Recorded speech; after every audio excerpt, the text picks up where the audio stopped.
Hi students, welcome to the third lecture of chapter solutions of class 12th chemistry. Last class में हमने concentration terms के बारे में detail में चर्चा कर ली थी.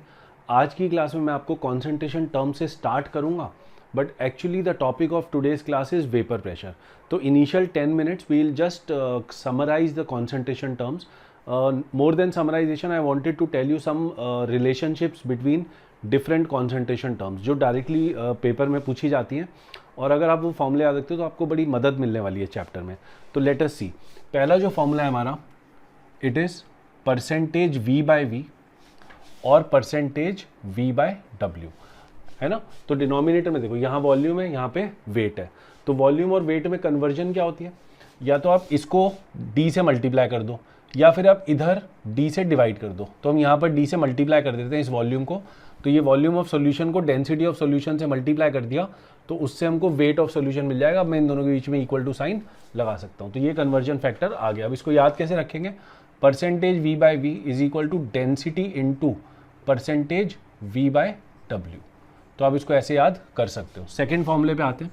Second formula is the most important conversion. क्या कन्वर्जन है? ये मोलैरिटी और मोलैलिटी, जो कि सबसे इंपॉर्टेंट कॉन्सेंट्रेशन टर्म्स है हमारी. कौन कौन सी? मोलैलिटी और मोलैरिटी. ये उनके बीच में हमको बताता है कि क्या रिलेशन होता है. अभी मैं एक न्यूमेरिकल के थ्रू ये समझाऊंगा, बट अभी मैं आपको सीधा पहले फॉर्मूला लिख के बताता हूँ. देखो जरा ध्यान से. मोलैलिटी, इस चैप्टर में मोलैलिटी बहुत काम आने वाली है. Is equal to 1000 into molarity divided by 1000 into density minus molarity into molar mass of solute. ठीक है. तो molality is equal to 1000 into molarity divided by 1000 into density. Density gram per ml में होनी चाहिए, minus molarity into molar mass of solute. अभी मैं आपको इस फॉर्मूले को थोड़ा सा डिराइव करने की भी प्रैक्टिस कराऊंगा एक क्वेश्चन के थ्रू. थर्ड, अच्छा ये फॉर्मूले बेटा हम एग्जाम में अगर न्यूमेरिकल आएगा ना हमको, तो हम ये फॉर्मूले लगाएंगे नहीं, लेकिन फिर भी हमको ये फॉर्मूले पता होने चाहिए. कई बार बड़ा हेल्प हो जाती है इन फॉर्मूलों से. थर्ड फॉर्मूला देखो, जैसे थर्ड फॉर्मूला इज, फिर से मोलैलिटी निकालनी है, लेकिन इस बार मोल फ्रैक्शन की टर्म में दे रखा है डेटा. तो मोल फ्रैक्शन की टर्म में x mole fraction of solute divided by mole fraction of solvent into 1000 divided by this is solvent. Very very important formula. हम इसको डिराइव भी कर सकते हैं, कोई खास इंपॉर्टेंट नहीं है डेरिवेशन, बट मैं आपको एक आध क्वेश्चन के थ्रू समझाऊंगा कि कैसे हम मोलैरिटी से, अगर मोलैरिटी दे रखी हो या मोल फ्रैक्शन दे रखी हो, तो कैसे हम मोलैलिटी निकाल सकते हैं. Molality is very important for solutions. Okay students, तो एक क्वेश्चन देखते हैं जिसके अंदर हमको कुछ डेटा दिया हुआ है, मोल फ्रैक्शन के रूप में दिया हुआ है, और हमसे मोलैलिटी, मोलैरिटी और परसेंटेज w बाय w पूछा है. तो आप इस क्वेश्चन को नोट करें, 2 मिनट के लिए वीडियो को पॉज करें, क्वेश्चन को करने की कोशिश करें. Okay, now this question can be attempted in both ways. अगर हम इस क्वेश्चन को फॉर्मूले के थ्रू करना चाहें हम कर सकते हैं, अगर हम इस क्वेश्चन को बेसिक कॉन्सेप्ट से करना चाहें वो कर सकते हैं. मेरा ये मानना है पर्सनली कि फॉर्मूलों को हमको अवॉइड करना चाहिए अनलेस उसने क्वेश्चन में डायरेक्टली फॉर्मूले के ऊपर क्वेश्चन ना पूछा हो. तो यहाँ पे हम फॉर्मूले को अवॉइड करते हुए हम क्वेश्चन को बेसिक कॉन्सेप्ट से करेंगे, दिमाग का इस्तेमाल करते हुए. देखो कैसे. इसमें बोला है mole fraction of I2 in benzene is 0.2. तो बेंजीन के अंदर मोल फ्रैक्शन ऑफ I2, तो I2 क्या हो गया बेटा? सॉल्यूट हो गया. क्यों? क्योंकि वो कम मात्रा में. चलो बेटा, let's start the solution to this question. तो इस क्वेश्चन में आपको दिया है सॉल्वेंट कौन है? बेंजीन. सॉल्यूट कौन है? आयोडीन. तो mole fraction of iodine is 0.2 and mole fraction of benzene is 0.8. जब भी मोल फ्रैक्शन का क्वेश्चन आएगा बेटा, तो एक बहुत अच्छी टेक्निक ये रहती है कि हम ये मान लें कि पूरा सॉल्यूशन 1 मोल है. कुछ बच्चे 100 मोल भी मान लेते हैं. हमें 100 मोल मानने की जरूरत नहीं, हम 1 मोल मानेंगे. तो सॉल्यूशन कितना हमारे पास टोटल? 1 मोल. तो 1 mole of solution is present. इसका मतलब ये हो 1 मोल के अंदर 0.2 तो आप आयोडीन मान सकते हो, और 0.8 आप किसके मान सकते हो? बेंजीन के. अब मोलैलिटी निकालने को बोला गया. मोलैलिटी क्या होती है बेटा? n by w. तो number of moles of solute divided by weight of solvent in kilogram. तो number of mole of solute कितना है? Number of mole of solute कौन है? I2 के मोल कितने हैं? 0.2 divided by weight of solvent का वेट, ये सॉल्वेंट है, इसके मोल पता है, तो इसका वेट भी निकाल सकता हूँ, लेकिन वेट किलोग्राम में होना चाहिए. तो देखो जरा, मोल है 0.8 multiplied by 78 is the molar mass divided by 1000। क्यों? क्योंकि नीचे जो मुझे वेट चाहिए, ये वेट तो ग्राम में आ गया न्यूमरेटर में, लेकिन 1000 से डिवाइड करके आई विल इंश्योर कि मेरा वेट किस में आ जाए, मेरा वेट किलोग्राम में आ जाए। तो इसको ऊपर ले जाएंगे। तो जरा इस फॉर्मूले को देखो, कितना सुंदर सा फॉर्मूला बन गया है। 0.2 अपॉन 0.8 इंटू 1000 इंटू नीचे है 78। ध्यान दो जरा, ये आंसर आ गया मोलैलिटी। सॉल्व कर लेंगे, आंसर आ जाएगा, बड़ी बात नहीं, आप कर सकते हो, स्मार्ट बच्चे हो। अब इस फॉर्मूले में ध्यान रखने वाली चीज क्या है, मैं इस फॉर्मूले को जनरलाइज भी देख सकता हूं। कैसे? ये क्या है बेटा 0.2 मोल फ्रैक्शन ऑफ I2, ये क्या है 0.8 मोल फ्रैक्शन ऑफ बेंजीन, ये 78 क्या है मोलर मास ऑफ सॉल्वेंट। तो इसी फॉर्मूले को हमने लिखा था कैसे, XB upon XA into 1000 upon MA। A का मतलब सॉल्वेंट और B का मतलब सॉल्यूट। तो ये फॉर्मूला बहुत इंपॉर्टेंट है। इसी क्वेश्चन को डायरेक्ट भी कर सकते थे इसी फॉर्मूले को अप्लाई करके, हमने तो यहाँ पर अपना नॉर्मल तरीके से किया है, लेकिन ये फॉर्मूला जो है ना बड़ा अच्छा फॉर्मूला है। तो आपको NCERT के क्वेश्चंस भी हो, कंपटीशन के क्वेश्चंस भी हो, आप सीधा इस फॉर्मूले का एप्लीकेशन कर देना। ठीक है, चलो सेकंड पार्ट पे आते हैं इस क्वेश्चन के। Let's calculate percentage W by W। देखो कैसे, परसेंटेज W बाय W। फिर से बेटा वही वाली बात, आपको मोल फ्रैक्शन दे रखी है। आप मान लो कि भैया 1 मोल सॉल्यूशन है जिसमें से 0.2 मोल बेंजीन है और जिसमें से 0.8 मोल,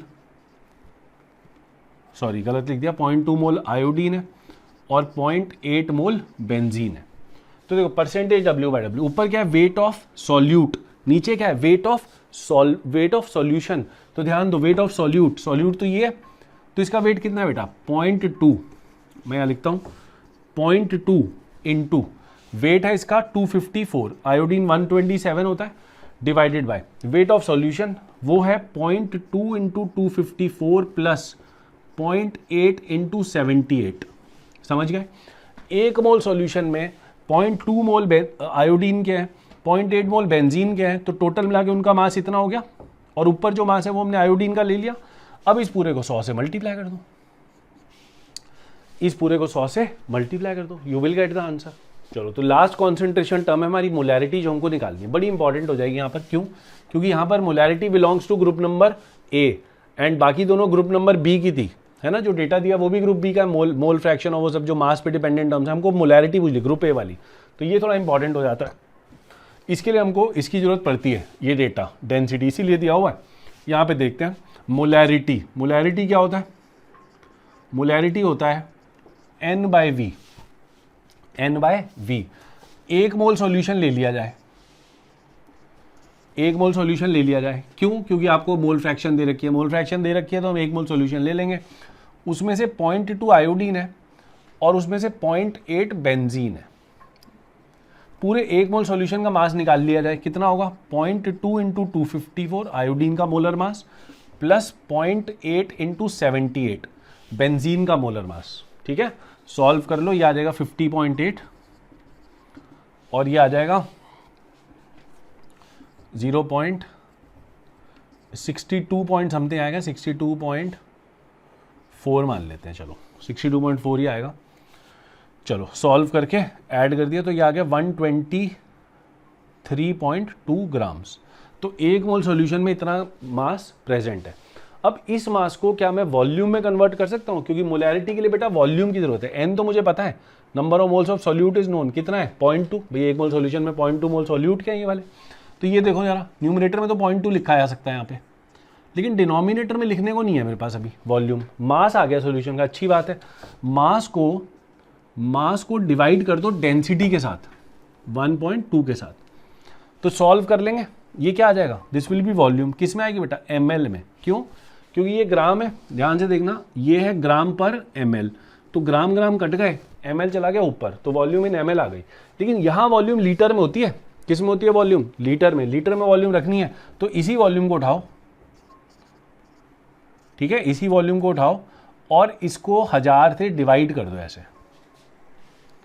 ये आ गई बेटा मोलैरिटी, क्या आ गई है मोलैरिटी ऑफ द सॉल्यूशन। तो आप इसको सॉल्व कर लो, घर पे कैलकुलेटर से कर लो, बट पेपर में कैलकुलेटर के बिना भी हमको करनी कैलकुलेशन आनी चाहिए, ठीक है। So this way you will get the answer to this question.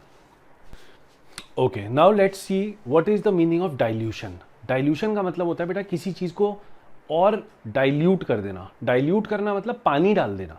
Dilute करना मतलब पानी डाल देना। जैसे फॉर एग्जांपल अगर कोई चीज़, मान लो आपके घर में कर्ड है, ठीक है, मान लो थोड़ा गाढ़ा है, आप उसको डाइल्यूट करना चाहते हो, तो आप उसके अंदर पानी डाल दो, ठीक है।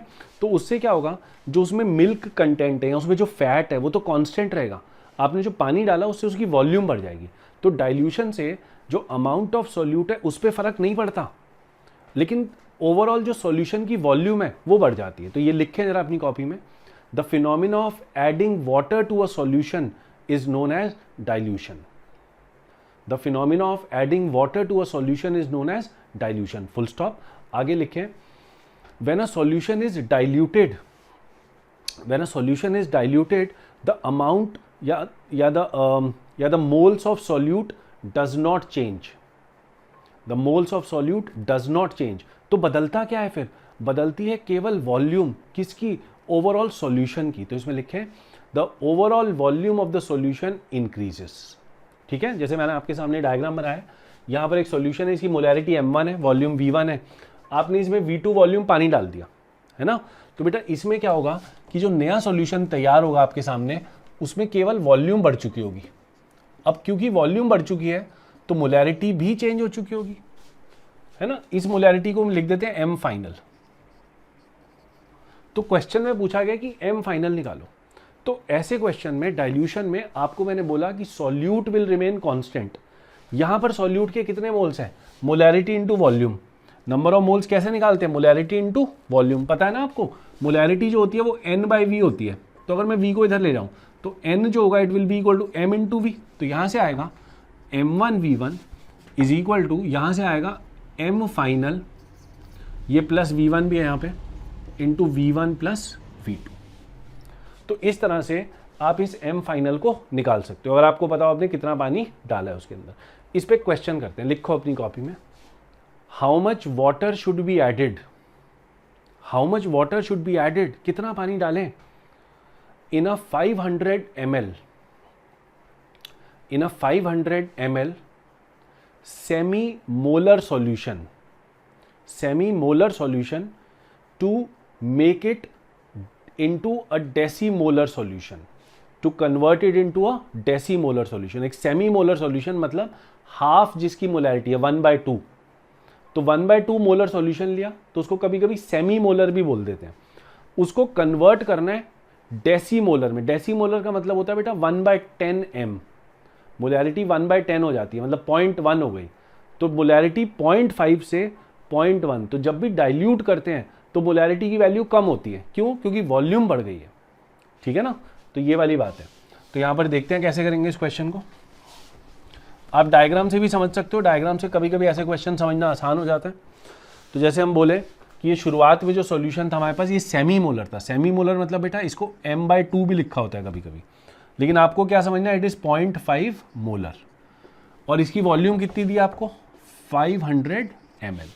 अच्छा, आप अब बोलेंगे सर वॉल्यूम तो लीटर में लेते हैं। नहीं, जब हम m1v1 इक्वल टू m2v2 वाला फॉर्मूला लगाते हैं, जब हम इधर के मोल्स और इधर के मोल्स को इक्वेट कराते हैं, तो उस केस में आपको वॉल्यूम कुछ भी ले सकते हो आप।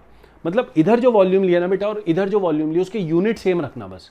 ml में भी ले सकते हो, लीटर में भी ले सकते हो, कभी भी ले सकते हो। तो ये आ गया 0.5 मोलर सॉल्यूशन 500 ml। इसमें वॉल्यूम कितनी ऐड करिए नहीं पता, इसको v मान लेते हैं। तो फाइनल वॉल्यूम कितनी हो गई? 500 प्लस v। और फाइनल मोलैरिटी कितनी हो गई? m/10, जिसकी वैल्यू मतलब 0.1 मोलर। तो आपने क्या करना है, 0.5 इंटू 500, यहाँ के मोल्स आ जाएंगे। मोल्स नहीं आएंगे जब मोलैरिटी इंटू वॉल्यूम, वॉल्यूम जब ml में रखी जाए तो मोल्स नहीं आते। तो क्या आता है? तब आते हैं बेटा मिली मोल्स। क्या आते हैं? Millimoles. तो यहाँ पे मिली मोल्स आएंगे कितने? 0.5 into 500 is equal to, right में देखते हैं 0.1 इंटू 500 प्लस v। ठीक है, सॉल्व करने की बात है, पॉइंट पॉइंट उड़ा दो, 1 तो खत्म है। यहाँ आ गया 250, नहीं 2500 is equal to 500 plus v। तो v की वैल्यू आ गई 2000 ml। इसका मतलब इसमें 2 लीटर पानी डाल दो तो आपको 2.5 लीटर m/10 वाला सॉल्यूशन मिल जाएगा। मैं उम्मीद करता हूँ सबको समझ में आ गया डाइल्यूशन फॉर्मूला। आगे चलते हैं। कॉन्सेंट्रेशन टर्म्स की श्रृंखला में आखिरी कड़ी, आखिरी पड़ाव जो हमारा है वो है मिक्सिंग फॉर्मूला। जब आप एक ही सॉल्यूट के अलग अलग सॉल्यूशंस को मिक्स कर देते हो और उनसे मिलाकर आप एक ही सॉल्यूशन बनाते हो, तो वो जो नया सॉल्यूशन बनेगा, मान लो आपने 4 सॉल्यूशन ले लिए, चारों की मोलैरिटी पता है, चारों की वॉल्यूम पता है, अब चारों को मिक्स कर दिया एक बड़े से कंटेनर में, तो वो जो बड़े कंटेनर में नया सॉल्यूशन बना है बेटा, उसकी वॉल्यूम तो निकालना बड़ा सिंपल है। कैसे? V1 plus V2 plus V3 plus V4। तो हम ऐसा बोलते हैं कि चारों को जब मिक्स करा तो जो नेट सॉल्यूशन बना, नया सॉल्यूशन, उसकी जो नेट वॉल्यूम है वो है V1 plus V2 plus V3 plus V4। लेकिन उसकी मोलैरिटी कितनी होगी वो निकालते हैं मिक्सिंग फॉर्मूला से। तो आप हेडिंग डालें अपनी कॉपी में, मिक्सिंग फॉर्मूला, मिक्सिंग फॉर्मूला। ठीक है, तो हम थोड़ा डायग्रामेटिकली समझेंगे। तो मैं इस तरह से 3 सॉल्यूशन ले लेता हूँ, चलो टाइम बचाने के लिए। यहाँ पे कुछ है, यहाँ पे कुछ है, यहाँ पे कुछ वॉल्यूम है। Let's say this is M1, volume is V1, this is M2, volume is V2, this is M3, volume is V3। तो बेटा यहाँ के मोल्स, यहाँ के मोल्स, यहाँ के मोल्स पता है मेरे को सॉल्यूट के। कैसे? M1 इंटू V1 यहाँ के मोल्स, M2 इंटू V2 यहाँ के मोल्स और M3 इंटू V3 यहाँ के मोल्स। तो तीनों मुझे मोल्स पता है। तो जब मैं तीनों सॉल्यूशंस को ऐड कर दूंगा और एक नए कंटेनर के अंदर सबको ऐड कर दूंगा और एक नया सॉल्यूशन बना लूंगा, तो इसको बोल देते हैं M फाइनल या M मिक्सिंग। इसको M मिक्सिंग बोल देते हैं। और इसकी जो वॉल्यूम है वो है V1 plus V2 plus V3। इसमें तो कोई दो राय नहीं है, ये तो सबको क्लियर है। चलो यहाँ पे सॉल्यूट कितना है? M1 V1। तो सॉल्यूट कंजर्वेशन होता है डाइल्यूशन में भी और मिक्सिंग में भी।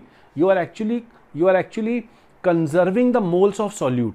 So moles of solute which are present here plus here are equal to the moles of solute which are present here. तो M1 V1 plus M2 V2 plus M3 V3 is equal to M mixing V1 plus V2 plus V3। Clear है बात?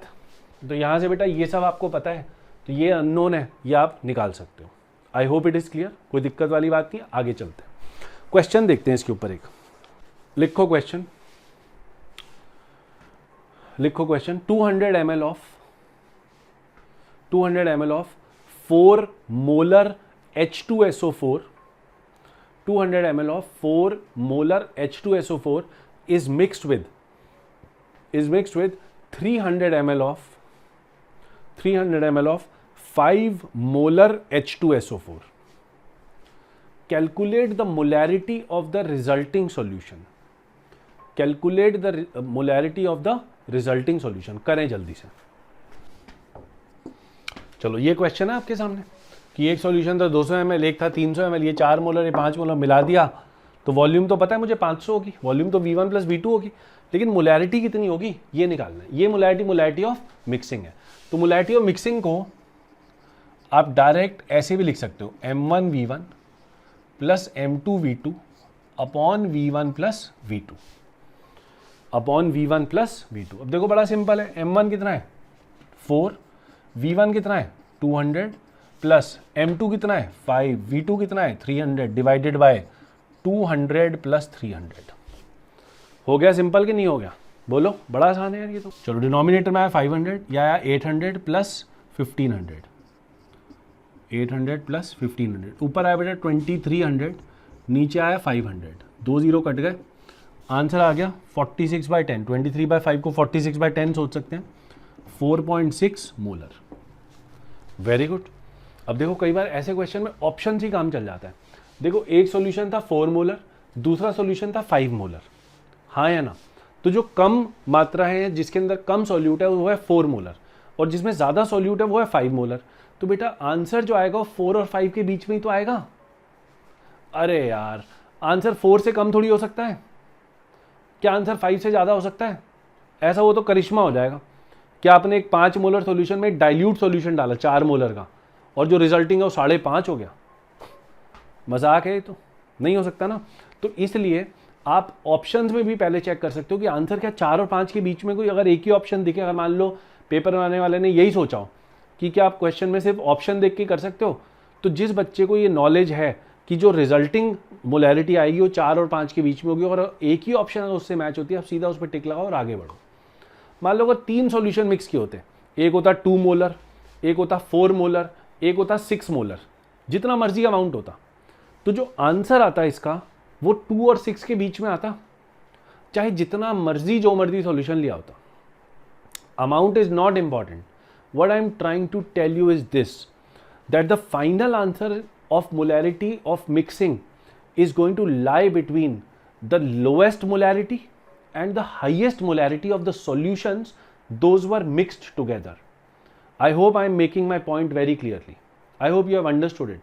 Molarity of solution कर लोगे, molarity of mixing कर लोगे, आगे चलते हैं. Okay, I have written a new question in front of you. आप इस क्वेश्चन को अच्छे से देखें, ठीक है? आप इस क्वेश्चन को नोट करें, स्क्रीनशॉट लें अभी और इस क्वेश्चन को अटेम्प्ट करने की कोशिश करें. Welcome back. So this question is a different question that we have done just now.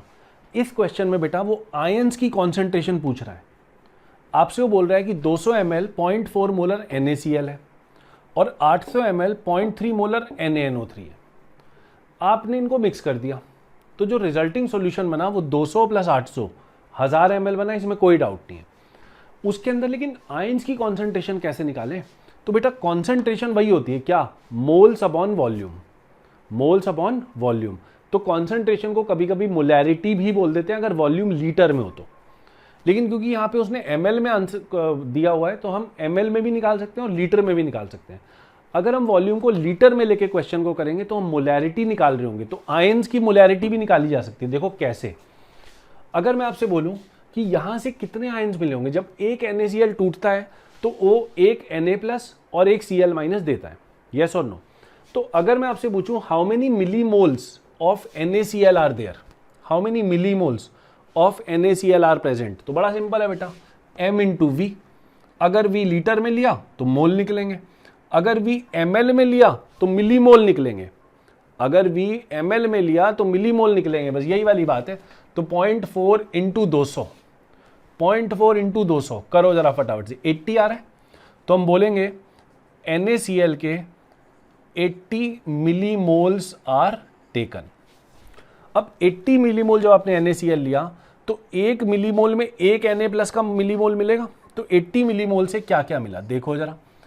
इससे मिला 80 मिलीमोल्स Na+ और इसी से मिला 80 मिलीमोल्स Cl-. ये दोनों 80 मिले. अब आते हैं इस पे 800 इंटू 0.3. जब ये करोगे तो ये आएगा बेटा 240. तो हम NaNO3 जब बोलेंगे उसके हैं 240 मिलीमोल्स, तो उससे हमको 240 मिलीमोल्स Na+ मिला होगा और 240 मिलीमोल्स ही NO3- भी मिला होगा. समझ में आ गया? तो Na+ के दो सोर्स हैं यहाँ पे, Cl- का एक ही सोर्स है, NO3- का भी एक ही सोर्स है. तो अब हम अगर देखें तो Na+ के ओवरऑल कितने हमको मिले होंगे मिलीमोल्स, मोलैरिटी निकाल लेते हैं. तो हम बोलेंगे Na+ की कॉन्सेंट्रेशन, या फिर उसको हम मोलैरिटी भी बोल सकते हैं अगर मैं वॉल्यूम लीटर में लूंगा. चलो तो देखते हैं, मोलैरिटी निकालनी है. ये मिलीमोल्स पता है, तो मिलीमोल्स कितने हैं 320. तो हम बोलेंगे 320 डिवाइडेड बाय, ये मिलीमोल्स हैं. अगर बेटा मोलैरिटी या कॉन्सेंट्रेशन निकालते वक्त आपने न्यूमरेटर में मिलीमोल लिया तो नीचे मिलीलीटर लेना जरूरी है, मिलीलीटर. तो वॉल्यूम कितनी है 1000 मिलीलीटर. मिली से मिली कट गया, मोल पर लीटर बच गया, तो आंसर आ गया 0.32 कैपिटल है. मतलब जो Na+ है उसकी कॉन्सेंट्रेशन ओवरऑल मिक्स सॉल्यूशन के अंदर 0.32 m है, कैपिटल M. ठीक है, आगे चलते हैं. NO3- को भी देख लेते हैं. NO3- के तो मिलीमोल 240 है बस, तो यहाँ पे आएगा 240 अपॉन 1000. वॉल्यूम ml में लेनी है बस, ये मैं यूनिट नहीं लिख रहा, तो आंसर बेटा सीधा आएगा 0.24 कैपिटल M. Cl- को देख लेते हैं.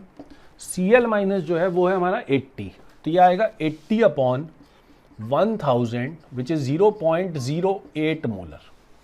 आई होप इट इज क्लियर. तो हमने देखा इस क्वेश्चन में कि किस तरह से हम इंडिविजुअल आयंस की भी कॉन्सेंट्रेशन मोलैरिटी से निकाल सकते हैं। या ऐसा बोल लो, मोलैरिटी का इस्तेमाल इंडिविजुअल आयंस की कॉन्सेंट्रेशन के लिए भी किया जा सकता है सॉल्यूशंस के अंदर। I hope this portion is clear to all of you. किसी को कोई डाउट नहीं है इसके अंदर। अब आप फटाफट से अपनी एनसीईआरटी की बुक उठाओ, उसके अंदर बेटा 3 से 4 सॉल्व्ड एग्जाम्पल दे रखे हैं इसी कॉन्सेंट्रेशन टर्म्स के ऊपर, और उसी बुक के अंदर 4 से 5 एक्सरसाइजेज के क्वेश्चंस भी आपको दिए हुए हैं। तो आप फटाफट से इस लेक्चर के ख़त्म होते ही उस होमवर्क को कंप्लीट करो and then come back and watch the video which follows from here. Okay, चलो तो अब हम आगे बढ़ते हैं और हम अब अपने अगले टॉपिक पे चलते हैं, जिसका नाम है evaporation and vapour pressure, most important topic. Okay, so now we are going to start the part 2 of this lecture and यहाँ से हमारा सॉल्यूशन चैप्टर, जो रियल सॉल्यूशन चैप्टर है, वो स्टार्ट होता है। ठीक है, तो टॉपिक का नाम है evaporation and vapour pressure. 2 topics हमको एक साथ यहाँ पर पढ़ने हैं। तो let us start with the phenomena of evaporation.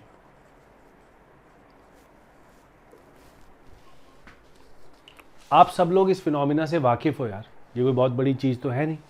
हमने सबने इवेपोरेशन को फील किया हुआ है, एक्सपीरियंस किया हुआ है, समझा हुआ है, बचपन में भी आप पढ़ चुके हो उसके बारे में, है ना। लेकिन फिर भी एक फॉर्मेलिटी है जिसको हमको कंप्लीट करना है ताकि हम आगे चैप्टर को समझ सकें। तो लिखो सबसे पहले इसकी डेफिनेशन लिखो। Evaporation is a phenomena in which the surface molecules of a liquid are converted into vapor spontaneously। हमें कुछ नहीं करना होता, अपने आप बस एक लिक्विड को छोड़ दो, ऐसे खुला हुआ एक पानी का ग्लास बाहर रख दो, आप देखोगे कुछ दिन के बाद उसका जो वेट होगा उस ग्लास का वो कम हो जाएगा। क्यों? क्योंकि बेटा उसमें से कुछ पानी क्या हो चुका है, इवेपोरेट।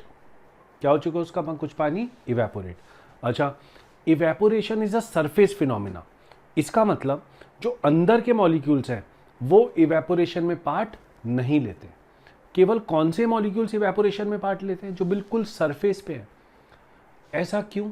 क्योंकि जो सरफेस पे मॉलिक्यूल्स होते हैं उनके अंदर ज़्यादा एनर्जी होती है, they are more energetic and hence उनको एक तरह से आप ये बोल लो कि हवा उड़ा के ले जाती है, क्योंकि उनके अंदर एनर्जी ज़्यादा होती है। और जो मॉलिक्यूल बल्क में होते हैं, मतलब लिक्विड के अंदर होते हैं, उन मॉलिक्यूल्स को हर तरफ से लिक्विड के मॉलिक्यूल्स ने घेर रखा होता है और इसलिए उन मॉलिक्यूल्स को निकालना कठिन काम है। तो कहाँ के मॉलिक्यूल्स इवेपोरेट होते हैं, सरफेस के। क्लियर है सबको?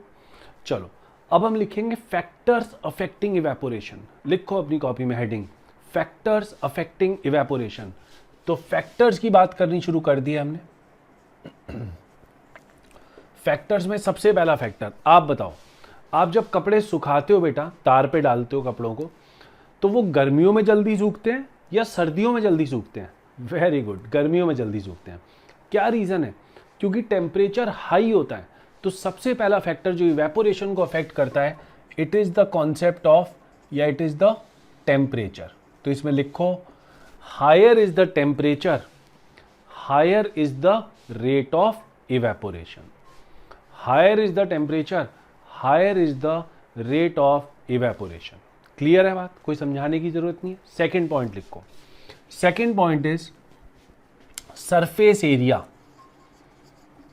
सरफेस एरिया, मैंने आपको अभी समझाया कि इवेपोरेशन एक सरफेस पे फिनोमिना होता है, सरफेस पे। तो जब सरफेस पे फिनोमिना होना है तो जितना बड़ा सरफेस होगा उतना ही ज़्यादा इफेक्टिव होगा इवेपोरेशन। अरे यार नॉर्मल सी बात है, अगर सरफेस छोटा सा है, ग्लास में पानी रखा है या फिर उसी पानी को ज़मीन पर फैला दिया है, तो कहाँ पे जल्दी इवेपोरेट होगा? जो ज़मीन पे फैला दिया आपने उसी पानी को। तो कहने का मतलब ये है कि rate of evaporation is directly proportional to surface area. या ऐसा बोल लो कि सरफेस एरिया अगर ज़्यादा होगा तो रेट ऑफ इवेपोरेशन, मैं RE से डिनोट कर रहा हूँ, ये भी ज़्यादा होगा। टेम्परेचर अगर ज़्यादा होगा तो रेट ऑफ इवेपोरेशन भी ज़्यादा होगा। थर्ड पॉइंट पे आते हैं। थर्ड पॉइंट है नेचर ऑफ द लिक्विड, कि लिक्विड की नेचर कैसी है। कुछ लिक्विड होते हैं बेटा जो बहुत जल्दी इवेपोरेट कर जाते हैं, जैसे पेट्रोल हो गया। पेट्रोल को अगर आप खुले में रख दो तो शायद शाम तक आप देखोगे जितना पेट्रोल आपने रखा होगा कंटेनर में वो सारा उड़ गया होगा। समझ में आ रही है बात। और पानी को रखो तो पानी शायद उतना तेजी से इवेपोरेट नहीं होगा। Same temperature, same condition, same बर्तन में, सेम इन्वायरमेंट में आपने पेट्रोल और पानी रखा तो आप देखोगे पेट्रोल का जो मास है वो धीरे धीरे जल्दी कम होगा और पानी स्लोली नीचे आएगा, पानी का लेवल। तो कहने का मतलब ये है कि पेट्रोल की नेचर है कि वो जल्दी से इवेपोरेट हो जाता है और पानी की नेचर है कंपैरेटिवली कि वो उतनी जल्दी इवेपोरेट नहीं होता। वहीं पे अगर आपने हनी रख दिया, हनी, शहद, तो आप सोचो शहद तो बेटा इवेपोरेट होने की टेंडेंसी ही नहीं रखेगा, या ऐसा बोल लो बहुत ही कम इवेपोरेट होगा। अब ध्यान से सुनना जो बोलने वाला हूँ। जो जल्दी इवेपोरेट हो जाए जैसे कि पेट्रोल, उनको बोलते हैं मोर वोलेटाइल। क्या बोलते हैं उनको? मोर वोलेटाइल। जो उतनी जल्दी इवेपोरेट ना हो उसको बोलते हैं लेस वोलेटाइल। तो लिखो अपनी कॉपी में कि वोलेटाइल का मतलब क्या होता है। वोलेटाइल का मतलब केमिस्ट्री में होता है जो इवेपोरेट होने की टेंडेंसी रखता है। आई होप इट इज क्लियर। आगे चलते हैं। थर्ड पॉइंट वही है हमारा, nature of liquid. Nature of liquid. अब मैं आपको थोड़ा समझाता हूं इसके अंदर, तो इसमें लिखो जरा। More volatile liquids evaporate more easily. More volatile liquids evaporate more easily and less volatile liquids evaporate less easily. यही वाली बात है, ध्यान दो। अगर मैं आपसे बोलूं कि यहां पे पानी है, पानी और यहां पर पेट्रोल है, पेट्रोल, ये वाटर है, ये पेट्रोल है। आप सोचो कि क्या है भैया कि ये जल्दी उड़ जाते हैं और क्या है कि ये उतना जल्दी नहीं उड़ पाते। Why? The reason is van der Waals forces.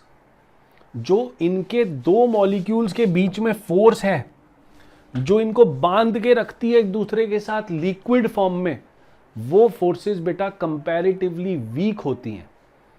किनके अंदर? इनके अंदर। तो जहां पर वॉन्डरवॉल फोर्स हो जाए, मतलब इंटरमॉलिक्यूलर फोर्स कोई सी भी जो भी लग रही हो उस केस में, जैसे हाइड्रोजन बॉन्डिंग भी हो सकती है, वॉन्डरवॉल फोर्स भी हो सकती है, अगर वो कमजोर है तो मॉलिक्यूल्स की एक दूसरे के साथ बॉन्डिंग स्ट्रांग नहीं है तो मॉलिक्यूल छोड़ के भागने लग जाते हैं, इवेपोरेशन शुरू हो जाती है। तो ये more volatile. Why? Because of weak intermolecular forces of attraction. लिखो इसको अपनी कॉपी में कि कोई लिक्विड ज्यादा वोलेटाइल क्यों होता है, क्योंकि उसके अंदर इंटरमॉलिक्यूलर फोर्सेज ऑफ अट्रैक्शन कमजोर होती हैं, तो उसकी इवेपोरेशन की टेंडेंसी ज्यादा होती है।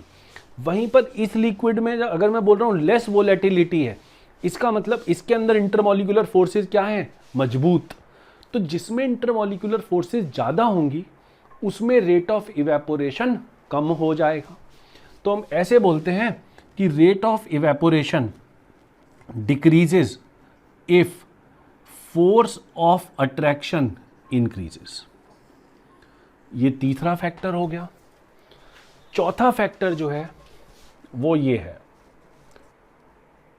Dry air. Dry air. अगर आप मान लो कपड़े सुखाना चाहते हो और मैं आपसे बोलूं, एक सिचुएशन है मई का महीना जब गर्म हवा, लू चलती है। दूसरा मौसम है अगस्त का महीना जहां पर लू नहीं चलती, जहां पे एक तो टेम्परेचर भी थोड़ा कम हो जाता है और दूसरा मॉइस्चर भी बहुत ज़्यादा हो जाता है। एयर में मॉइस्चर बहुत ज़्यादा हो जाता है। तो किस केस में कपड़े जल्दी सूखेंगे? मॉइस्ट एयर में बेटा कपड़े जल्दी नहीं सूखेंगे। क्यों? क्योंकि evaporation will reduce significantly. Evaporation बहुत कम हो जाएगी और इसलिए हम बोलेंगे कि ड्राई एयर होगी तो रेट ऑफ इवेपोरेशन हाई होगा, और अगर मॉइस्ट एयर होगी तो rate of evaporation will be low. मैं यहां पर उम्मीद करता हूं कि सबको इवेपोरेशन का कॉन्सेप्ट समझ में आ गया। Evaporation is defined for open containers, for open containers. अभी तक हमने जो बात करी है, हमने मोस्टली ओपन कंटेनर्स की बात करी है। चलो आगे चलते हैं। Next topic that we going to do is evaporation in a closed container. ठीक है, evaporation in a closed container. तो अपनी कॉपी में लिखें जरा, evaporation in a closed container. तो जब कंटेनर क्लोज होता है तो ऐसा क्या हो जाता है कि इसको हमको अलग से पढ़ने की जरूरत है। बहुत कुछ हो जाता है, ध्यान दो जरा।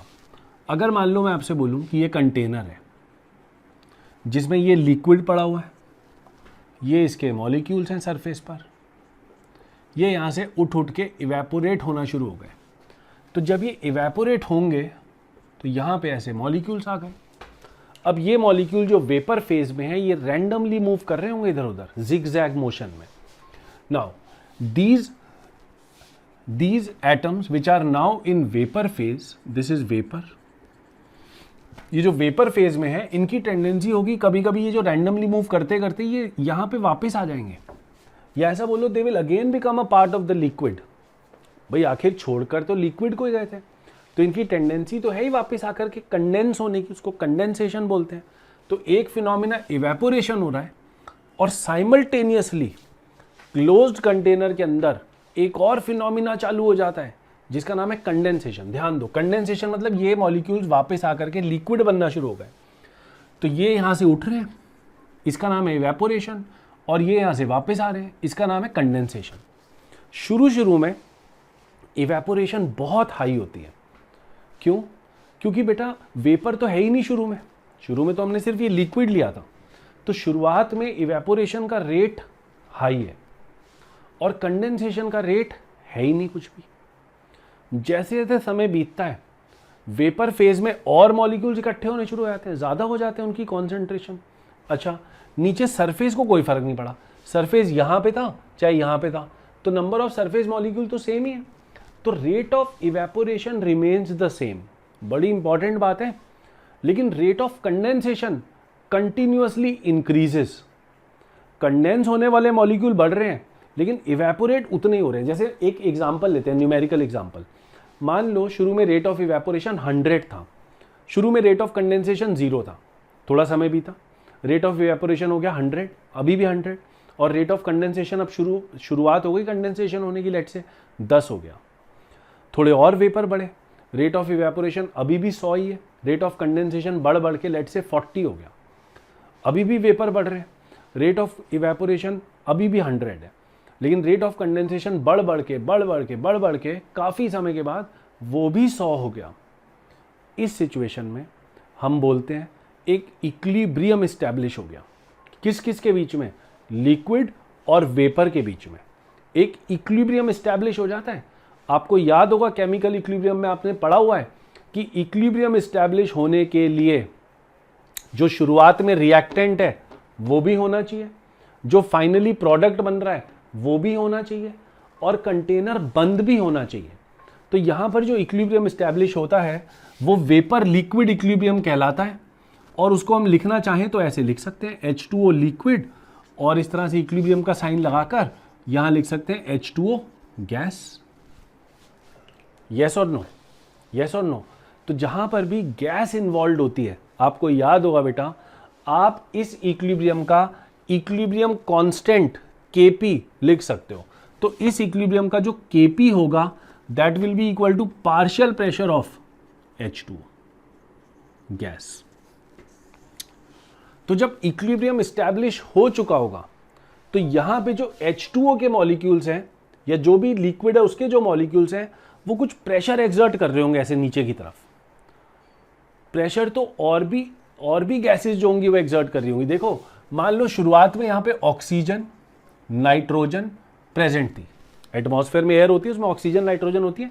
अब जैसे जैसे समय बीता उसी मिक्सचर के अंदर अब आपका H2O भी आ गया, लेट से पानी आ गया, लेट से दिस इज वाटर।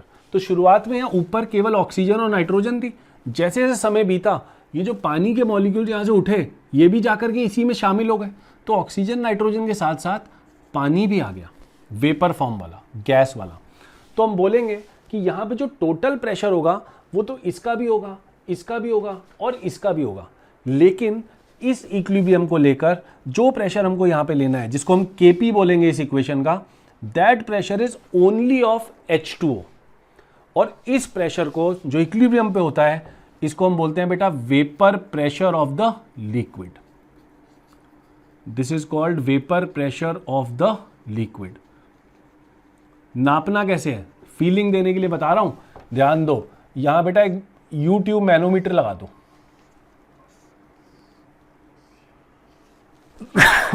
यहां पे U-ट्यूब मैनोमीटर लगा दो। U-ट्यूब मैनोमीटर में मरकरी होती है।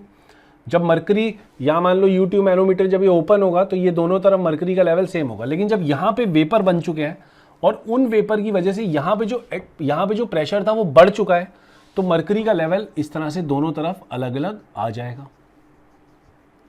और यहां से इस हाइट डिफरेंस को हम नाप लेंगे और हम बोलेंगे कि इस लिक्विड का जो वेपर प्रेशर है, वो प्रेशर जो ये लिक्विड के वेपर्स एक्सर्ट करते हैं जब वो इक्विलिब्रियम में आ चुके होते हैं क्लोज कंटेनर के अंदर। ध्यान से सुनना जो बोल रहा हूं। एक लिक्विड के जो वेपर बनते हैं एक क्लोज कंटेनर में, जो इकट्ठे हो जाते हैं लिक्विड के ऊपर, वो जो प्रेशर एक्सर्ट करते हैं, केवल वो जो ऊपर का रीजन है, अगर उसके अंदर ऑक्सीजन नाइट्रोजन है, उनका प्रेशर नहीं लेना हमको। केवल लिक्विड के वेपर्स का जो प्रेशर है, उस पार्शियल प्रेशर को हम वेपर प्रेशर का नाम देते हैं। तो इंपॉर्टेंट पॉइंट क्या है यहां पर कि vapour pressure is always measured in a close container and when the equilibrium has been established. I hope it is clear. अब ध्यान से सुनना बेटा, ये वाली जो चीज है Kp इक्विलिब्रियम कांस्टेंट, ये इस चीज पे डिपेंड नहीं करती। इक्विलिब्रियम को इससे मतलब नहीं होता कि ये जो H2O यहां पर पड़ा हुआ है ये कितना है। अगर यहां पर एक भी बूंद H2O की बच गई, मतलब वेपर जो बनने थे वो बन गए, वेपर लिक्विड इक्विलिब्रियम एस्टैब्लिश हो गया, उसके बाद यहां नीचे जो लिक्विड का अमाउंट पड़ा हुआ है उससे मुझे कोई मतलब नहीं है। मैं ये बोलना चाहता हूं कि मान लो अगर आप इतना लिक्विड ना लेते, आप एक दूसरा कंटेनर लेते इस तरह से, जिसके अंदर आप केवल इतना ही लिक्विड लेते, और मान लो वो इवेपोरेट होता, इवेपोरेट हो के यहां पहुंच जाता और इक्विलिब्रियम एस्टैब्लिश हो जाता, ठीक है। तो उस सिचुएशन में यहां जो वेपर प्रेशर आप नापते और यहां जो आपने वेपर प्रेशर नापा होगा, दोनों केसेस में वीपी विल बी सेम। मैं आपको ये बताना चाहता हूं कि vapour pressure does not depend on the amount of liquid which you take. लिखो जरा इस चीज को कि वेपर प्रेशर किन किन चीजों पे डिपेंड नहीं करता। जैसे हमारा इक्विलिब्रियम कांस्टेंट, क्या ये Kp इस चीज पे डिपेंड करता है कि कंटेनर कितना बड़ा है? नहीं करता। क्या ये Kp इस चीज पे डिपेंड करता है कि आपने शुरुआत में रिएक्टेंट कितना लिया था? नहीं करता। Kp की कंडीशन केवल ये होती है कि इक्विलिब्रियम पे सब कुछ होना चाहिए, मतलब all the reactants and all the products should be remaining. मतलब ऐसा ना हो कि आप एक तीसरी सिचुएशन में देखो कि आपने लिक्विड लिया इतना सा, वो इवेपोरेट होना शुरू हुआ, उसके वेपर बनने शुरू हुए, लेकिन वो लिक्विड इतना इनसफिशिएंट था कि वेपर अभी पूरे बन भी नहीं पाए थे और लिक्विड खत्म हो गया नीचे से। मैं ये बोलना चाहता हूं कि इवेपोरेशन अभी फुल स्पीड पे हो रही थी, लेकिन कंडेंसेशन अभी उतनी होनी शुरू नहीं हुई, उससे पहले ही लिक्विड खत्म हो गया। तो उस सिचुएशन में इक्विलिब्रियम नहीं आ पाएगा। तो हमको ये बस इंश्योर करना है कि लिक्विड उतना हो जिससे यहां पे जो वेपर बनने हैं, जितने बनने हैं वो बन जाए। जब उतने वेपर बन जाते हैं तो हम बोलते हैं कि ऊपर का जो रीजन है वो वेपर से सैचुरेट हो चुका है। ध्यान से सुनना, जब इक्विलिब्रियम एस्टैब्लिश हो जाता है, तो उस केस में हम बोलते हैं कि ये वाला जो रीजन है इट इज नाउ सैचुरेटेड। अब इसके अंदर वेपर की मात्रा और नहीं बढ़ सकती। जितने वेपर बनने थे वो बन चुके हैं, इक्विलिब्रियम आ चुका है। अब पानी का लेवल और गिरेगा नहीं। शुरू में गिरा था, क्यों? क्योंकि वेपर बन रहे थे, अब और नहीं गिरेगा। Do you understand? Very good. चलो, तो अब मैं आपको एक डायग्राम के थ्रू स्टेप बाय स्टेप जल्दी से समझा देता हूं एक बार कि किस तरह से वेपर प्रेशर को नापा जाता है। अब ध्यान से देखें, यहां पर आपने लिक्विड लिया, अभी ऊपर वेपर नहीं है मतलब कुछ और हो सकता है, ऑक्सीजन नाइट्रोजन हो सकती हैं, लेकिन वेपर नहीं है, मतलब लिक्विड जो है वो पूरा का पूरा लिक्विड फॉर्म में अभी वेपर बनने शुरू नहीं हुए। लेट से वेपर बनने शुरू हो गए, वेपर बने तो rate of evaporation will B more then rate of condensation, शुरू में भी ऐसा ही होगा। अब वेपर जो बने उनका कुछ प्रेशर है, लेकिन अभी भी वेपर बन रहे हैं, वेपर अभी पूरी तरह बने नहीं है। लास्ट सिचुएशन में वेपर पूरी तरह बन चुके हैं, इवेपोरेशन और कंडेंसेशन का रेट बराबर हो चुका है। जितने वेपर यहां से बन रहे हैं उतना ही यहां से वेपर्स कंडेंस भी हो जा रहे हैं, तो उसका मतलब कि इक्विलिब्रियम यहां पे आ चुका है। इस सिचुएशन का जो प्रेशर है बेटा वेपर्स का, जो पार्शियल प्रेशर है, उस पार्शियल प्रेशर को हम vapour pressure of pure liquid कहते हैं। क्या बोलते हैं उसको हम? Vapour pressure of pure liquid. तो अपनी कॉपी में लिखो जरा, vapour pressure of pure liquid, vapour pressure of pure liquid is the pressure exerted by the vapors, is the pressure exerted by the vapors when equilibrium between vapors and liquid is established, when equilibrium between vapors and liquid is established in a closed container, in a closed container। तो हमने सब कुछ include कर दिया उस चीज में। अब ध्यान दो, यहां पे भी बेटा वेपर्स बने लेकिन इक्विलिब्रियम पे नहीं आए अभी, तो इन वेपर्स का जो प्रेशर है उसको हम केवल पार्शियल प्रेशर बोलते हैं। क्या बोलते हैं उसको? Partial pressure. तो till the time the equilibrium is not attained, the pressure exerted by the vapours is known as partial pressure of the vapours. और जब इक्विलिब्रियम आ गया तो उसी पार्शियल प्रेशर को वेपर प्रेशर बोलना शुरू कर दिया। तो अब ध्यान से सोचो, क्या मैं ये बोल सकता हूं कि vapour pressure is the maximum value of partial pressure of vapours on a liquid? लिख लो इस चीज को कि जो Vp होता है it is the maximum value of Pp। Vp is the maximum value of Pp। Pp मतलब पार्शियल प्रेशर और Vp मतलब वेपर प्रेशर। ठीक है, चलो अब मैं आपसे ये बस पूछना चाहूंगा कि जो वेपर प्रेशर है वो किस चीज पे डिपेंड करता होगा? वेपर प्रेशर एक इक्विलिब्रियम कांस्टेंट है। तो वेपर प्रेशर को बेटा आप ऐसे सोच सकते हो कि vapour pressure is an equilibrium constant, and वो तभी चेंज होगा जब इक्विलिब्रियम कांस्टेंट को आप चेंज करोगे। इक्विलिब्रियम कांस्टेंट, कितना पानी पड़ा हुआ है फर्क नहीं पड़ता, कितने वेपर हैं, वेपर की वॉल्यूम कितनी है, पानी की वॉल्यूम कितनी है, डजंट मैटर, बस इतना पानी होना चाहिए कि वेपर बना दे। ऐसा ना हो कि वेपर पूरे बने ना उससे पहले ही पानी खत्म हो जाए, बस वो कंडीशन है। Once that condition is met, the vapour pressure which is an equilibrium constant does not depend on anything else. It does not depend on कि how much volume of water is present, it does not depend on what is the size of the container, it does not depend on what is the shape of the container, it does not depend on how much vapor is present, मतलब amount कितना है उसका, उससे कोई मतलब नहीं है उसको। तो मैं आपसे अगर बोलूं कि आपने इतना पानी लेकर के एक्सपेरिमेंट स्टार्ट करा और इतना पानी बच गया और यहाँ पे वेपर बन गए, इसका वेपर प्रेशर है Vp1। फिर आपने दोबारा यही एक्सपेरिमेंट करा लेकिन शुरू में पानी कम लिया, तो सेकंड स्टेप में पहुंचे तो और कम हो गया, थर्ड स्टेप में पहुंचे तो बिल्कुल खत्म हो गया। खत्म हो गया मतलब थोड़ा सा बच गया और खत्म सा हो गया, और फिर वेपर बने। उन वेपर्स में और जो अभी वेपर्स बने हैं बेटा, दोनों का प्रेशर सेम होगा, दोनों का प्रेशर सेम होगा। और ये जो रीजन में यहाँ पे वेपर बन चुके होते हैं, मतलब एक तरह से ये रीजन और वेपर को लेने लायक नहीं है। ये ऐसा बोल लो कि ये वाला जो रीजन है it is saturated with vapours. तो जब कहीं पर कोई हवा या कोई एयर अगर वेपर से सैचुरेट हो जाती है, तो उस सैचुरेटेड एयर के अंदर, जिस एयर में और क्षमता नहीं है वेपर्स को संभालने की, उस एयर के अंदर जो वेपर्स का पार्शियल प्रेशर होता है उसको हम बोलते हैं वेपर प्रेशर। उसको हम क्या बोलते हैं? Vapour pressure. अब ध्यान से सुनना, बहुत समझा दिया मैंने। अगर मैं आपसे बोलूं बेटा वेपर प्रेशर एक इक्विलिब्रियम कांस्टेंट है, ये बिल्कुल सही बोल रहा हूं, इसको आप नोट करें। और क्योंकि ये इक्विलिब्रियम कांस्टेंट है और हर इक्विलिब्रियम कांस्टेंट केवल और केवल टेम्परेचर पे डिपेंड करता है, तो वेपर प्रेशर केवल दो चीज़ों पे डिपेंड करता है बेटा, लिखो फटाफट से। First, vapour pressure depends on two factors.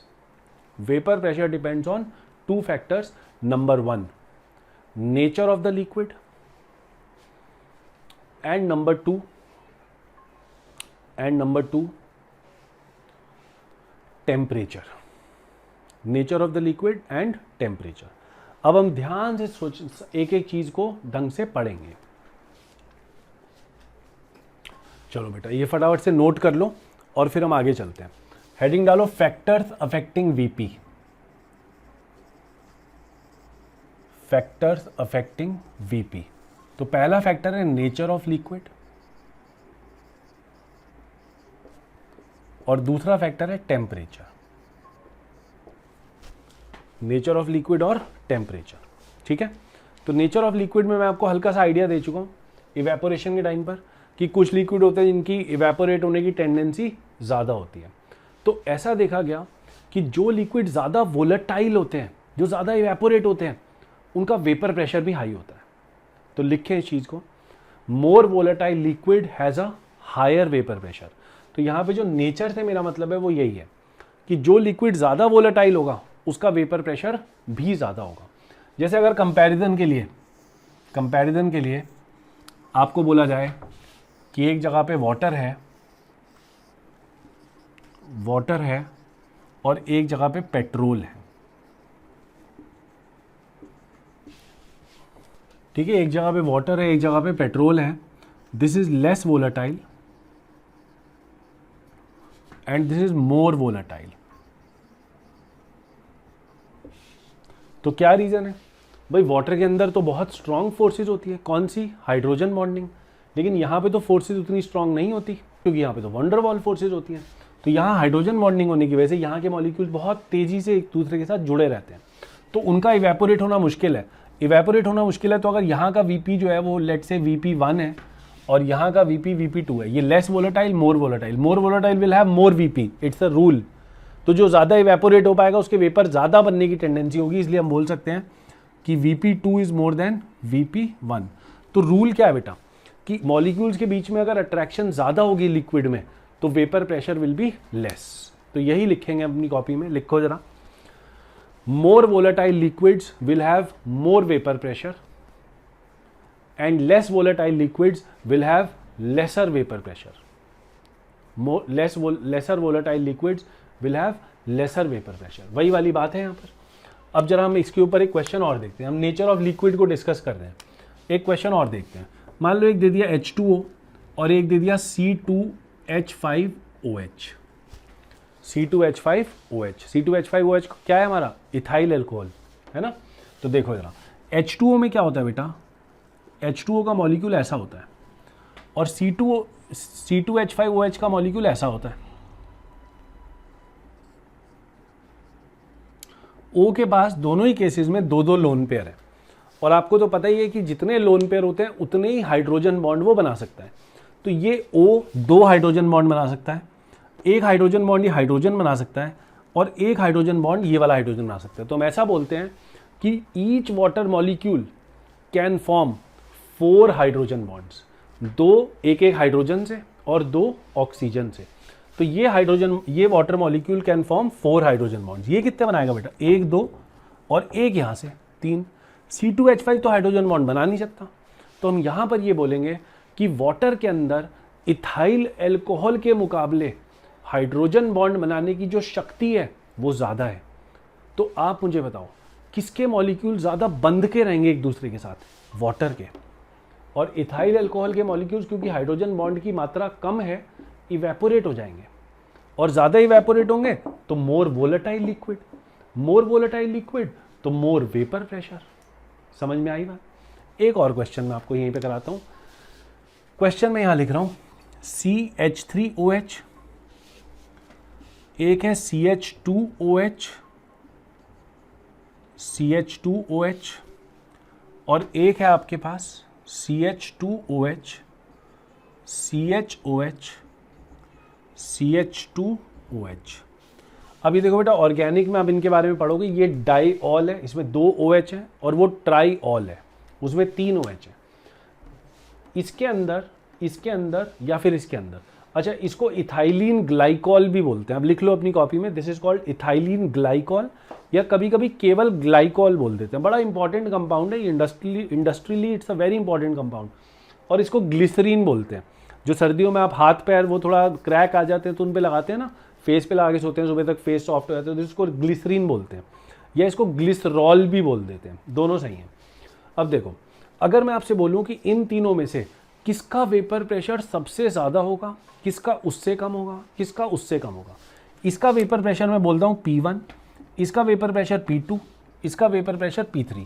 आप वीडियो को पॉज करो और सोचो कि किस में वेपर प्रेशर ज़्यादा होगा। ओके, नाउ लेट्स सी, इसमें जो हाइड्रोजन बॉन्ड है बेटा वो एक ही OH है बनाने वाला, जबकि इस मॉलिक्यूल के अंदर 2 OH है जो हाइड्रोजन बॉन्ड बनाएंगे अपने अपने, और वहाँ पे तो 3 OH बॉन्ड्स हैं। तो आप सोचो कि वो जो होगा उसका वेपर प्रेशर तो बहुत कम होगा, उसके मॉलिक्यूल तो इवेपोरेट ही नहीं कर पाएंगे। क्यों? क्योंकि इतने सारे हाइड्रोजन बॉन्ड्स होंगे उसके पास, that the vapour pressure will be very very less. तो हम बोलेंगे P3 is going to be the least, उससे ज़्यादा होगा P2 और सबसे ज़्यादा होगा P1। तो यहाँ पे हमने भी समझा कि वेपर प्रेशर को नेचर ऑफ लिक्विड कैसे अफेक्ट करती है। आई होप इट इज़ क्लियर। मैंने आपको कुछ एग्जाम्पल्स के थ्रू भी इस चीज़ को समझाया। अब हम सेकेंड जो फैक्टर है which is the temperature, which is a very very important factor in the case of equilibrium constant, हम अब उस पर बात करेंगे। चलो, एक छोटा सा ऑब्जेक्टिव क्वेश्चन है आपकी जरा नॉलेज को टेस्ट करने के लिए कि आपको समझ में आ भी रहा है कि नहीं आ रहा। एक कंटेनर है, इसके अंदर वाटर 10 ग्राम है और यहाँ पर वेपर बन चुके हैं इक्विलिब्रियम पे, और यहाँ पे वाटर आधा किलो है, बहुत सारा पानी, 50 टाइम्स मोर। तो पूछा गया कि यहाँ का प्रेशर, वेपर प्रेशर और यहाँ का वेपर प्रेशर में कौन ज़्यादा होगा? बोलो, सोचो, दिमाग लगाओ। इसमें क्या है? इसमें यही लग रहा है देखने में इसमें ज़्यादा होगा, ज़्यादा पानी है। गलत। क्यों? क्योंकि आपको तो पता ही है कि vapour pressure amount of liquid पे डिपेंड नहीं करता, साइज ऑफ कंटेनर पे डिपेंड नहीं करता, शेप ऑफ कंटेनर पे डिपेंड नहीं करता। तो किस पे डिपेंड करता है फिर? पहली बात, नेचर ऑफ लिक्विड। यहाँ भी पानी, यहाँ भी पानी, तो लिक्विड तो सेम है यार, तो वेपर प्रेशर को कोई रीज़न ही नहीं है डिफरेंट होने का। अब दूसरा फैक्टर कौन सा है जिस पे वेपर प्रेशर डिपेंड करता है? दूसरा फैक्टर है बेटा, जो पिछली हम बोर्ड पे लिखा था उससे आ रहे हैं। दूसरा फैक्टर है टेम्परेचर। दूसरा फैक्टर है टेम्परेचर। आपको तो पता ही है कि जो इक्विलिब्रियम कांस्टेंट होता है, जो हमने चैप्टर इक्विलिब्रियम पढ़ा था क्लास 11th में, उसमें equilibrium constant does not depend on anything except for temperature. एक तरह से इक्विलिब्रियम कांस्टेंट को एक ब्लेसिंग है कि तुम्हारी वैल्यू किसी को कोई भी चेंज नहीं कर पाएगा सिवाय किसके? टेम्परेचर के। तो इक्विलिब्रियम कांस्टेंट का एक ही तोड़ है और वो तोड़ है टेम्परेचर। और आपको तो पता ही है कि जो वेपर प्रेशर है इट्स एन इक्विलिब्रियम कांस्टेंट, और इसलिए अगर आप वेपर प्रेशर को बदलना चाहते हो बेटा तो आपके पास एक ही ऑप्शन है कि आप टेम्परेचर को बदलो, कि आप टेम्परेचर को चेंज करो। तो इक्विलिब्रियम कांस्टेंट, तो इसमें लिखो vapour pressure increases with temperature. Natural सी बात है। अगर मैं आपसे बोलूँ एक कंटेनर है, एक दूसरा कंटेनर है, ये कंटेनर 10 डिग्री सेल्सियस पे है, ये कंटेनर 50 डिग्री सेल्सियस पे है, ये पानी है, ये भी पानी है, यहाँ वेपर बने, यहाँ वेपर बने, ये प्रेशर P1 है, ये प्रेशर वेपर्स का P2 है। आप मुझे बताओ, आप नीचे से हीट कर रहे हो, 50 डिग्री सेल्सियस पे हीट किया है इसको, तो यहाँ पर जो प्रेशर बनेगा वेपर्स का, ऑब्वियसली वो ज़्यादा होगा यार। कोई रीज़न ही नहीं है हमारे पास कि ये प्रेशर ज़्यादा होगा, सॉरी। तो बहुत ही आसान है कि ये वाला जो प्रेशर होगा P2, it is going to be more than P1। तो higher is the temperature, higher is the vapour pressure, यही रूल है। और इक्विलिब्रियम कांस्टेंट्स के केस में अगर मैं आपको बताऊं तो ये एक बार लिख देते हैं, यही वाला इक्विलिब्रियम इसी का इक्विलिब्रियम कांस्टेंट है ना। तो दो डिफरेंट टेम्परेचर्स पे अगर वेपर प्रेशर को निकालना हो तो हम इक्विलिब्रियम कांस्टेंट के टाइम पर आपने जो इक्वेशन सीखी थी केमिकल इक्विलिब्रियम में, वो इक्वेशन यहाँ पे लगा सकते हो। क्या इक्वेशन होती थी? log of K2/K1 is equal to delta H vaporisation. ये वाला फिनोमिना है लिक्विड से वेपर बनना, इसका जो डेल्टा H है बेटा वो डेल्टा H वेप लिखा जा सकता है या डेल्टा H वेपराइजेशन बोला जा सकता है, divided by 2.303 R 1/T1 minus 1/T2। अब जरा ध्यान दो,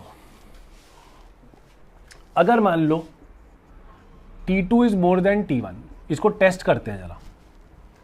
राइट हैंड साइड को देखेंगे, बस इधर को नहीं देखना हमको, राइट हैंड साइड को देखेंगे। अगर T2 T1 से ज़्यादा है तो 1/T1 will be more then 1/T2, अरे भैया ये टेम्परेचर कम है ना, तो 1/T1 जो कम टेम्परेचर है उसका जो रेसिप्रोकल होगा वो ज़्यादा होगा, तो ये ज़्यादा और ये कम, जब सब्ट्रैक्ट करेंगे तो आंसर पॉजिटिव आएगा। कैसा आएगा आंसर? पॉजिटिव। ध्यान दो, ये पॉजिटिव, ये पूरा पॉजिटिव, और डेल्टा एच वेपराइजेशन, आपको अगर किसी चीज़ को वेपराइज कराना है तो हीट देनी पड़ेगी कि हीट रिलीज होगी?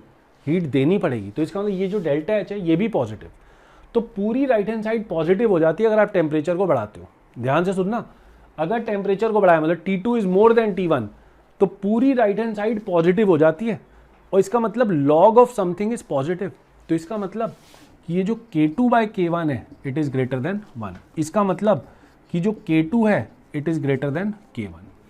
इसका मतलब कि जो vapour pressure at higher temperature है it is more than the vapour pressure at the lower temperature. I hope it is clear. तो अगर आपसे को बोले एक वेपर प्रेशर 10 डिग्री सेल्सियस पे है, दूसरा वेपर प्रेशर 50 डिग्री सेल्सियस पे है, तीसरा वेपर प्रेशर 200 डिग्री सेल्सियस पे है, तो कौन सा वेपर प्रेशर ज़्यादा होगा? 200 डिग्री सेल्सियस पे। आई होप इट इज़ क्लियर। तो यहाँ पे हमारा वेपर प्रेशर का जो इंट्रोडक्शन वाला पार्ट है वो ख़त्म होता है। आप लोग इसको अच्छे से NCERT से एक बार रीड करें, और फिर हम अगली क्लास से इसके एप्लीकेशंस को स्टार्ट करेंगे, ठीक है? So thank you so much for watching this video. I am sure you are liking the videos. If you are liking it, please share it with your friends and like the channel and subscribe to the channel. Thank you so much.